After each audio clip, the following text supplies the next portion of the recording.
तो नमस्कार दोस्तों, स्वागत है आपका एक और धमाकेदार वीडियो के साथ।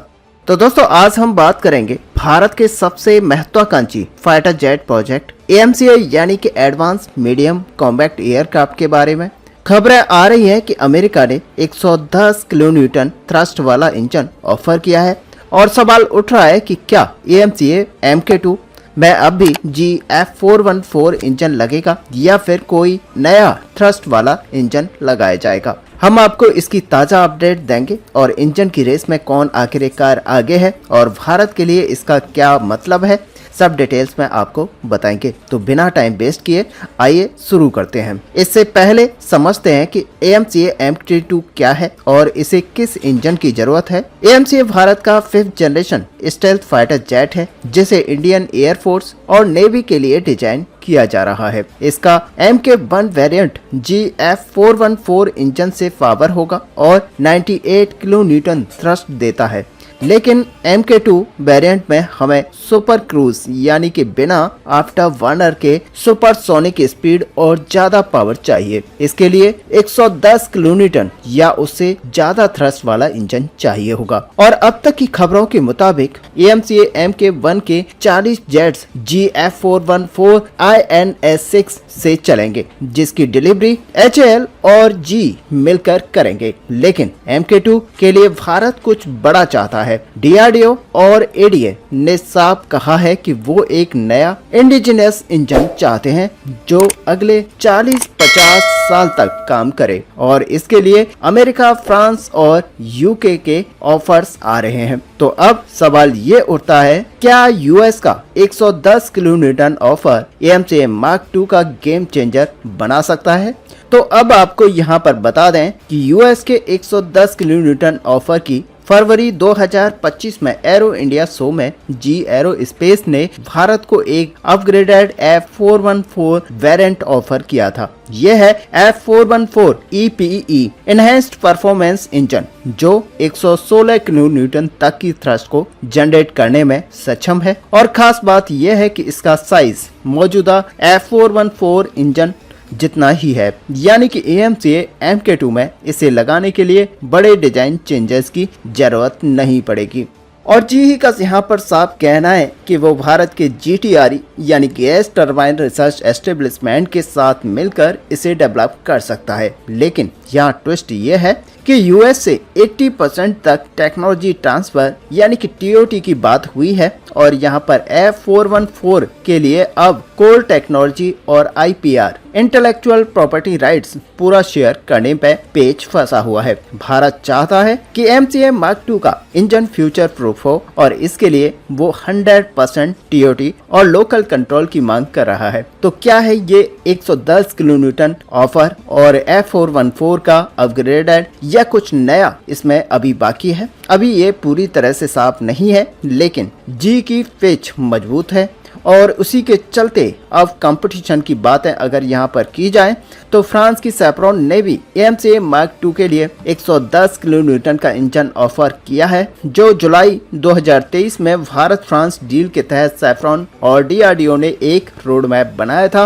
और खबरों में सैफ्रॉन रेस में सबसे आगे दिख रहा है। अब खास बात यह है कि फ्रांस 100% TOT और IPR ऑफर कर रहा है। ये इंजन बिल्कुल नया होगा, M88 इंजन का अपग्रेडेड नहीं होगा और सुपर क्रूज के लिए ऑप्टिमाइज्ड इसको किया जाएगा। वहीं UK की रॉयल्स रॉयस भी पीछे नहीं है और अक्टूबर 2024 में GTRE ने संकेत दिया है कि Rolls Royce 110 kilonewton engine race में फ्रंटनर हो सकता है क्योंकि वो पूरा IPR देने को तैयार है और इसका बेस EJ200 इंजन होगा जो यूरोफाइटर जेट टाइफून में यूज होता है। तो अभी तस्वीर यह है कि GE का 116 किलोन्यूटन F414 EPE तैयार है, लेकिन TOT में कमी है। वहीं सैफ्रॉन और रॉल्स रॉयस फ्यूचरिस्टिक अप्रोच और फुल TOT के साथ आगे आ रहे हैं और अब सवाल यहाँ पर यह आता है कि क्या AMCA Mark II में F414 ही रहेगा या फिर GF414 INS6 AMCA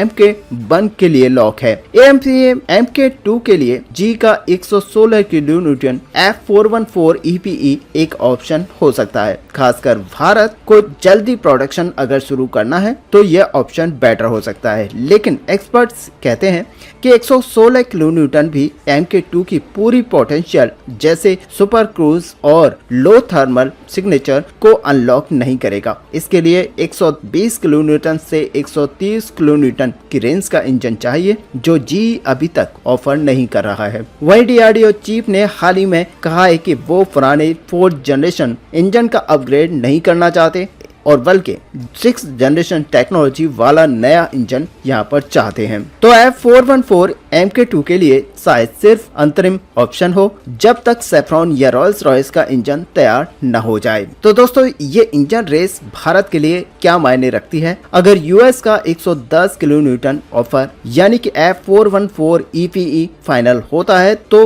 AMCA Mk2 जल्द ऑपरेशनल हो जाएगा, लेकिन आत्मनिर्भरता की यहाँ कमी रहेगी। और वहीं सेफ्रॉन या फिर रॉयल्स रॉयस के साथ डील हुई तो 2035 तक AMCA Mark II में इंडिजिनियस इंजन देख सकते हैं, जो AMCA को फ्यूचर प्रूफ बनाएगा। नासिक का HAL प्लांट, जहां पर Su-30 MKI बनते हैं, AMCA प्रोडक्शन का हब बन सकता है। इंजन डील में नौकरियां बढ़ेंगी और मेक इन इंडिया को बूस्ट मिलेगा, लेकिन फैसला आसान नहीं है। यूएस के साथ स्ट्रेटेजिक रिश्ते और साथ ही फ्रांस की टेक्नोलॉजी और यूके की फ्लेक्सिबिलिटी सब यहाँ पर वेटेज रखते हैं।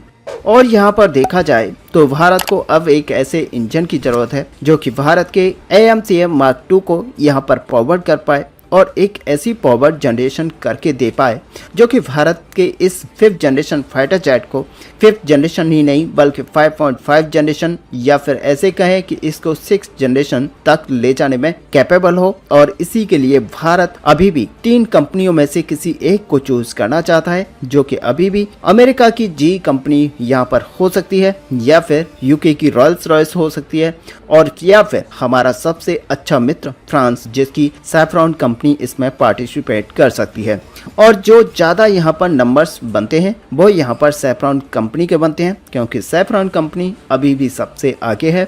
और अगर सैफ्रॉन कंपनी के साथ चला जाता है तो यहाँ पर आप देख सकते हैं कि यहाँ पर फ्रांस 100% TOT के साथ IP राइट्स तक देने को तैयार है। और ऐसे में आपका जो भरोसा है वो यहाँ पर ज्यादा मजबूत होता है, क्योंकि फ्रांस सालों साल हमारा अच्छा मित्र रहा है। तो दोस्तों, ये थी AMCA Mark II इंजन की ताजा अपडेट। आपको क्या लगता है, यूएस, फ्रांस या यूके कौन जीतेगा ये रेस? नीचे आप कमेंट में बताएं। और वीडियो अगर पसंद आई हो तो लाइक करें, चैनल को सब्सक्राइब करें और बेल आइकन दबाना ना भूलें, ताकि अगली जो अपडेट है आपको सबसे पहले मिल पाए। तो मिलते हैं अगले वीडियो में, तब तक के लिए जय हिंद, जय भारत।